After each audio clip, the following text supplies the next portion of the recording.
Ahoj všichni, jak jste si asi všimli, dnešní video bude takové jako hodně all natural, takové hodně jako přirozené, tady měla se podprsenka, skvělý. Každopádně řekla jsem si, že si právě akorát uvařím oběd a o něčem si s váma povídám, protože už je to nějaká chvíle od toho, co jsem něco vařila a hodně jste mi psali, že byste chtěli zase nějaké takové jako pohodové video, kde něco vařím, akorát vykládám a tak. A já dělala jsem hodně často takové vlogy z karantény, ale ten den jako vypadá skoro každý teďka už stejně, takže mi dejte vědět, jestli byste to chtěli nebo nechtěli.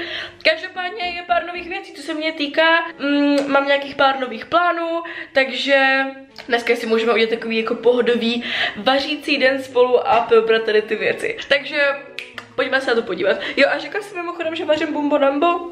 Jo, víte, co je taky úžasný? Mně se začaly rozjíždět prostě zuby. Já jsem nosila rovnátka, už je třeba 2 roky mám dole a teď se mi prostě začaly rozjíždět zuby. Anybody can explain? Takže já jsem se rozhodla, že půjdu uvařit Bumbo Nambo, jak jsem právě říkala. Je to moje oblíbené jídlo a už jsem ho dlouho doma nevařila, protože prostě asi si ho radši objednám třeba z Voltu.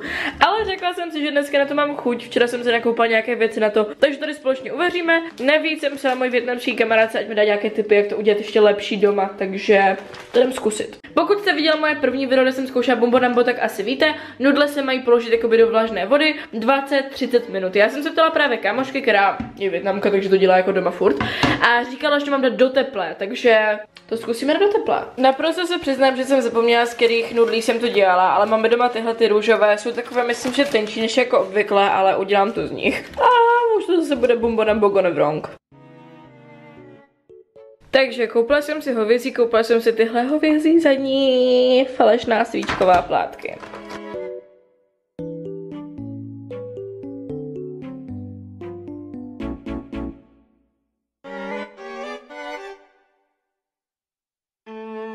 Tak, teď to maso v podstatě osolím.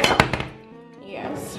Teď to maso v podstatě osolím a opepřím. Vím, že se má dávat nějaké takové i jako vietnamské koření přímo na Bumbo Nambo, ale to nemám a nikde jsem ho nesehnala, takže mi dejte Vietnamci vědět, kde mám sehnat koření. A taky to trochu pokapu tady tou fish sauce. To jsem nechtěla vystříknout. A dám to odležet. What's this? Kapka vody, ok.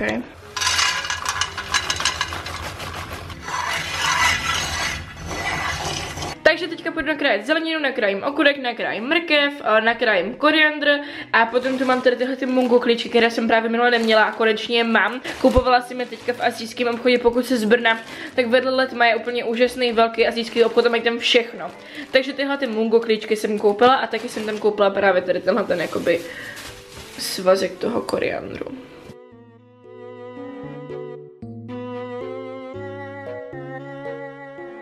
Takže teď, když to vaří, tak se tam má kapnout trošičku octu, jsem se doslechla. Ups. A teď tam dám ty nudle teda. Jsou to jako fakt ty tenoučké, takže budu mít jako Bumbo Nambo s tenkýma nudlema, které jsem jako nechtěla, ale tak. A mají tam prý být 2 až 3 minuty. Mezitím na druhé pánvice jdu udělat teda nějakým způsobem to maso. Já už si úplně nepamatuju, jak přesně se to jako dělá, takže to bude tak jako od oka. Teďka, prý co, dá se tam to maso a na vysoké teplotě se restuje a obrací se, aby se nepřipalovalo. Já jsem to tehdy dělala na nízké teplotě a jako fakt dlouho. Kamoška říkala, že to tam má být jako kratší dobu a na vysoké teplotě. A musíte na to mít asijský instinkt, což já jako nemám, ale tak uvidíme.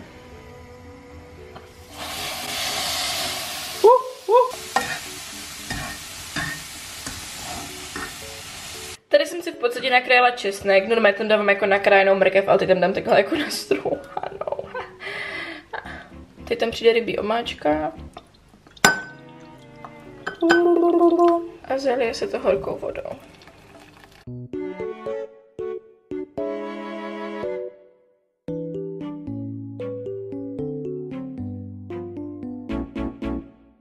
Teď tam dáme ještě ty mungo klíčky. Takhle nějak. A teďka samozřejmě to maso. A potom samozřejmě smaženou cibulku, můžete si dát na boky, vždycky si jako navrch, protože ji miluju. A mám pořádně pokropit. Here we go. Nevadí. Hi sisters. Teď jsem strávila asi 2 dny tím, že jsem se koukala na Jamese Charlesa a dosáhne to jako vlezlo na mozek. Každopádně. Mám tady svoje bombonambo, které jsem si právě uvařila, respektive které jsme spolu uvařili a teď si ho půjdeme sníst. Jsem zvědavá, jaké bude, protože jsem ho fakt naposledy dělala asi před vlastně v lednu, takže skoro před půl rokem. Každopádně not the best cook.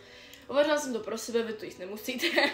Každopádně řekla jsem si, že prostě si tady spolu popovídáme o nějakých jako věcech, o nějakých prostě live updatech a tak.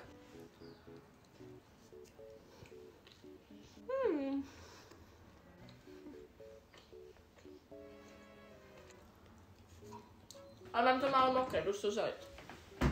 Já jsem říkala, dneska to bude fakt takové jako vyloženě velmi pohodové, vidíte, že nejsem ani namalovaná. Mám tady takhle mašle jako na hlavě. Občas mám prostě takové jako dny, kdy se mi jako vůbec nic nechce a já jsem hrozně jako člověk, co neustále potřebuji být jako produktivní, že prostě já fakt potřebuji furt něco dělat, furt na něčem pracovat, furt něco prostě vymýšlet. Když prostě nejsem produktivní, tak mě to jako vnitřně ubíjí, ale prostě přijde mi, že poslední dny já se spíš potřebuji jakoby nabít tou energii, protože jako toho bylo v poslední době hodně a spíš mám takovou jako potřebu, že prostě potřebuji si dát takový jako čas sama na sebe, fakt si prostě jako odpočinout, pořádně se vyspat. Já dřív jsem stávala jako v 6, v 5 a teďka se jako probouzím v 10. Což na druhou stranu jako si říkám, ty vole, jsem ztratila tolik času, ale na druhou stranu se tak prostě jako dobíjím a spíš poslední dny tak jako se snažím relaxovat a myslet pozitivně a tak. Potřebuji zkrátka dojít nějaké pozitivní myšlenky a na nějaké jako pozitivní vibes. Tohle mi ale hodně dává pozitivní vibes, musím říct. Každopádně, co jsem jako chtěla říct, přijde mi, že prostě poslední dobou potřebuji tak jako hodně čas jako sama na sebe a spíš teďka se snažím jako trávit hodně času s kamarádama a potkávat se s nima a s kamarádkama, tak protože mi to jako chybělo, protože jsem hodně dlouho jela v takovém tom jako, že nemám čas a takový ten jakoby sociální život, jakoby ten zdravý, kdy se jako potkáváte s lidma a chodíte na kafíčka a tyhle ty věci. Což někdo to třeba zapotřebí nemá, já jsem to jako zapotřebí měla a potom prostě se toho na mě tak jako strašně navalilo, že jsem si to prostě na strašně dlouho jako odepřela. Mně přijde, že prostě už takový jako rok jsem teďka v takové fázi, kdy jako furt něco prostě dělám a pak to na mě začne jako padat a nedej bože prostě dojdou problémy. Takže jsem hodně jako se zdívala prostě kamarády a tyhle ty věci a teďka se k tomu vracím a upřímně mě to fakt jako naplňuje. Na druhou stranu začala jsem taky zase pracovat na něčem trošičku jako novém, jiném, což nechci úplně jako spoilovat, ale hodně často se mě ptáte, jestli plánuju třeba udělat nějaký merch, nebo jestli plánuju nějakou jako vlastní značku, nebo něco takového. Merch jako neplánuju, já jsem nad tím jako hodně dlouho přemýšlela, ale prostě mi přijde blbé jako udělat tričko, kde bude napsané moje jméno, nebo jako něco takového, což dneska už takové merče nedělají, ale prostě mám jako jednu věc v hlavě, která by mohla být jako merch, ale prostě nejsem si jako přesvědčená o tom, že prostě bych to jako vydala a tak. A hlavně jsem člověk, který kdyby chtěli do něčeho jako úplně vlastního, to není tak, jako že prodáváte produkty na Instagramu. To je tak, že něco fakt jako vlastního bude, tak kde je přesně vyryté prostě vaše jméno. Já jsem člověk, co se prostě nechce nechat jako omezovat tím, že jak mi to ta firma udělá, jak mi to tiskne, tak.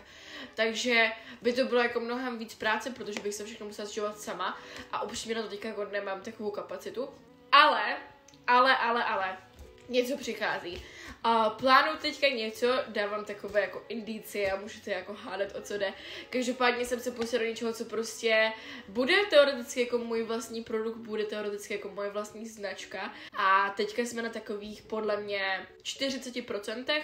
Všecko je teďka jako v průběhu dělání. Je to něco, co by podle mě hodně lidí jako nečekalo, zároveň je to něco, co v Česku ještě jako není, nebo aspoň si toho jako nejsem vědomá, že by to někdo jako vyráběl, dělal. A je to takový prostě jako by můj produkt, s kterým jsem prostě jako úplně náhodou mi to prostě jako došlo do hlavy, že jsem se zamyslela tím, co já vlastně furt jako dělám, co mě baví, čím se zaobývám. Mně dneska tohleto video přijde fakt takový jako můj deníček, prostě, že říkám fakt jako vyloženě moje názory a moje pocity a moje myšlenky a tak. Ale právě kamarád mi k tomu projektu dělá teďka web. Nevím, jestli to mám jako nazývat projekt, business, nebo jak to mám vlastně nazývat, asi projekt, když to ještě není hotový. Každopádně kamarád mi dělá k tomu web a musím říct, že je prostě úžasný jako vidět ten progres, protože já jsem vždycky chtěla mít svůj vlastní web, ale říkala jsem si, pane bože, já budu muset něco programovat, tam budu muset psát nějaký kódy a tyhle ty věci. A ty mi to vlastně dělá všechno on a já si jenom říkám, co bych chtěla, jak bych to chtěla a vypadá to prostě úplně úžasně. Říkala jsem si, když do něčeho jako půjdu, když něco budu chtít jako prostě vytvořit, tak to budu chtít jako tip-top. To znamená platby přes PayPal, platby přes Apple Pay, tady tohle všechno věci. Prostě systém na ty objednávky a tyhle ty věci, protože víme, že to je můj kámen úrazu.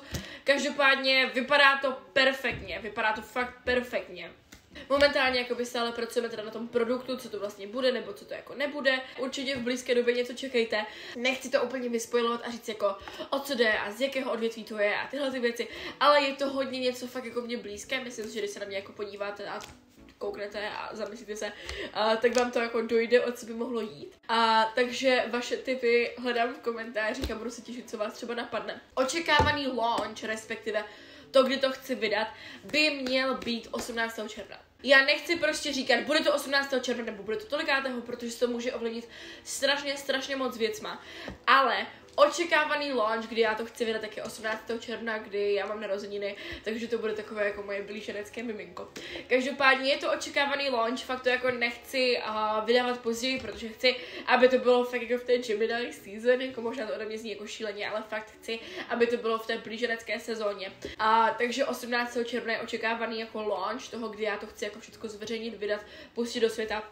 Takže doufám, že to jako bude v pořádku a že to stihneme a tohle to všechno, takže nechci vám úplně jako říkat, co to bude, jak to bude vypadat a tady tyhle věci, čeho se to bude týkat. Ale jenom chci říct, ať se máte na pozoru, protože brzo to jako bude na internetu. A další věc, o které jsem s váma chtěla jako mluvit, nebo to s váma jako sdílet a brát to takové jako motivace sama pro sebe je to, že jsem začala cvičit. Wow. Já si musím přiznat, já jsem cvičila jako doma, vždycky. Ale vzdala jsem to asi po 10 minut. Já jsem se vždycky jako dala karimatku, dala jsem se na sebe oblečení, udělala jsem prostě 10 sedů lehu a pak jsem se na to vykašlala, protože jsem byla jakoby unavená. A teďka jsem si prostě řekla, že hej, Deniso, prostě začni něco pro sebe dělat. A není to jako z toho důvodu, že bych jako chtěla zhubnout, nebo že by mi někdo jako něco říkal, já vždycky jsem si stála za svým názorem a může mi jako 50 000 lidí říct, že bych měla zhubnout a já nevím co všechno.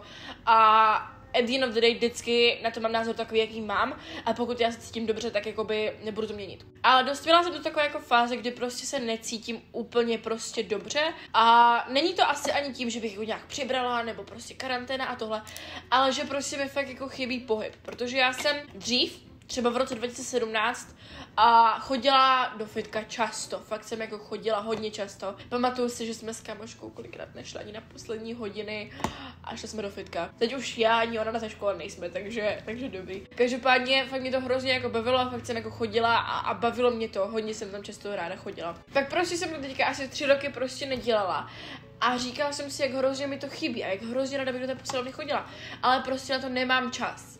A teď jsem si prostě řekla, hele, je karanténa, času máš víc než dost, prostě si na ten čas na to udělej a jdi cvičit. A musím říct, že mi to hrozně naplňuje. Logicky není úplně příjemný, když potom jako celý den nemůžete chodit, ale je to takové to, že prostě jakoby něco děláte a něco vás bolí a víte, proč to děláte. A začala jsem teďka právě chodit s jednou kamarádkou, s Jessicou a s Ninou chodíme tak jako na střídačku. Zatím jsem tam byla v pátek, v pondělí, v úterý. A teďka půjdu právě jakoby ještě ve čtvrtek v pátek. A musím říct, že prostě já sama z toho mám fakt hroznou radost, protože vím, že tady doma se k tomu jako neodhodlám. Tady doma mám karimatku, mám tady nějaké závaží a tohleto, ale prostě po 5 minutách to vzdám. A tam, když prostě jdu a už jsem jako převlečená a je kolem mě strašně moc lidí, kteří něco dělají, tak mě to jako hrozně motivuje. A musím říct, že jsem na sebe jako pyšná. Strašně moc lidí je na sebe jako pyšný, když prostě zhubnou nebo něco, ale já jsem na sebe pyšná, že prostě fakt něco dělám a doufám, že mi to vydrží, proto tady vám říkám, protože doufám, že mi to vydrží, protože to je takové moje jako předsevzetí, že prostě fakt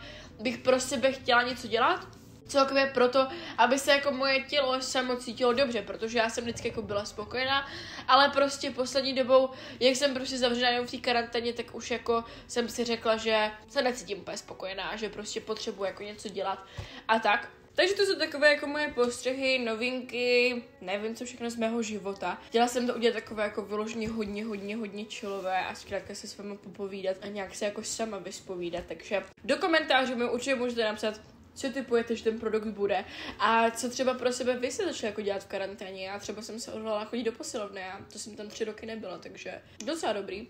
Takže určitě mi dejte vědět, co jste pro sebe začali dělat vy, k jakým seberealizacím jste jako došli během karantény a tak. A pokud mě nesledujete na Instagramu, tak mě tam určitě sledujte a my se uvidíme v příštím videu. Mějte se krásně a ahoj!